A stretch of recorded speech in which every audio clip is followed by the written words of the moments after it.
simbivuga ko ndi umwami kugira ngo nkabye mvuga ko ari byiza cyane, ariko ugereranyije n'iby'ubu n'iby'ubwami n'ibya repubulika ntaho bihuriye. Uti ku mpamvu yihe? Twakurikije umuco wacu wa gihanga twasigaye n'abasokuru n'abasokuruza: kubaha, kubahiriza, gukundana. Nta muhutu nta mututsi wabaga muri icyo gihe, bose bari kimwe. Ariko amacakubiri aho aziye, abazungu bamaze kutuzanira amacakubiri, niho ibintu byaje ngo hari umuhutu hari umututsi, batushyiramo inzangano zo kwangana.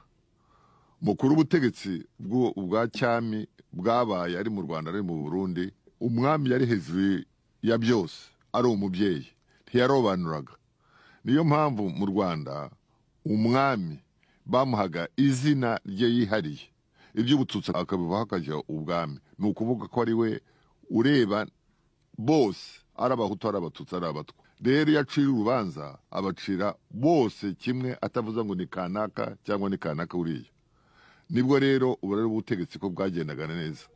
Twari tutarabona intambara ziza, twari turabona abicanyi, twari turabona abatwika n'ibindi nk'ibi mwagiye mubona.